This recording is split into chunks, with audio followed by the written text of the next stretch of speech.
Hi everybody. So today we are going to be talking about constant rate of change in graphs. Our learning target today is I can find the constant rate of change in a graph, and this is part of TEAG 7.4a.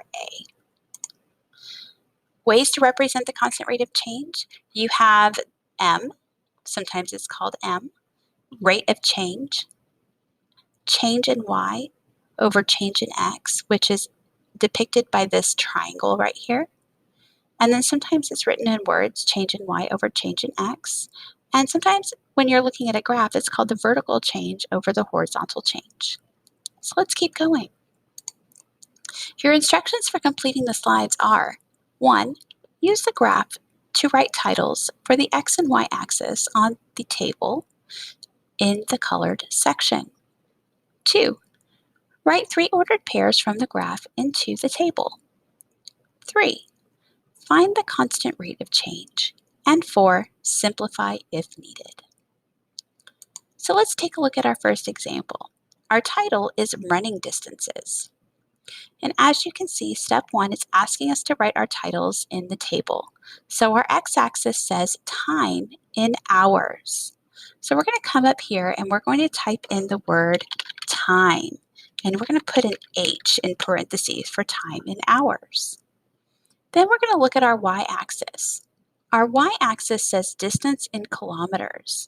So we're going to type in the word distance, and we're going to put in parentheses km. You know what? I think I might need to change the size here to make it just a little bit easier for us in the table. All right. Much better. Okay. So I'm going to come over here and see if I can fix this format. There we go. All right, so now we have it all taken care of. Let's go ahead and take a look at the next step. The next step is to write the ordered pairs. So remember, we're talking about the X, then the Y. So I'm going to come over here to my graph and start at 0, 0. Now, I don't have a number here, okay? But I do have a number here at 40, okay? And if I go up, there's my second dot right there. And to the left, it is 2. So the ordered pair for this point right here is 40, comma 2. And you know what? I'm going to go ahead and move over here and put 2 in the Y. Nice. Okay, so let's take a look at another point that we could possibly, you know what? This one right here doesn't have a point in there. But you know what? We can come over here to 80, go up 80, and the Y is 4.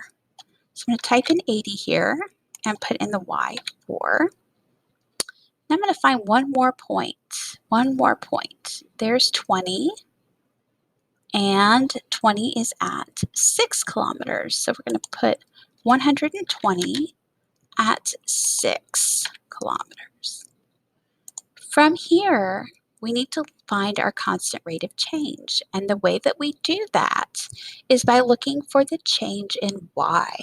So I want to know, what do I increase 2 by to get 4? Okay, so 4 minus 2 would be 2. In fact, it's a positive 2, so I'm going to put a positive 2 in there. And I know it's a positive 2 because we go 2, 4, 6. Those numbers are increasing. So then we do it again. 6 minus 4 is 2. So we're going to put a positive 2 in there because it is increasing. So now we're going to head over to the x-axis, or the x part of the table. And we want to go from 40 to 80.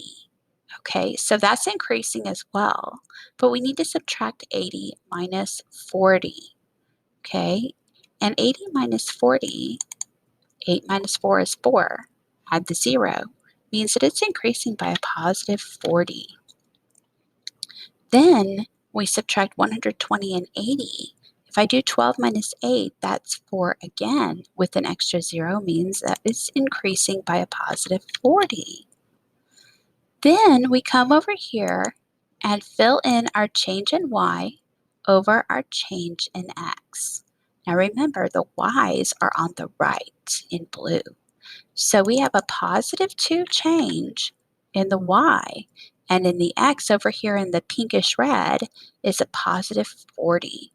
So we're going to put a positive 40 underneath. Finally, we are going to simplify. So I know that 2 and 40 are both divisible by 2. They have a factor of 2.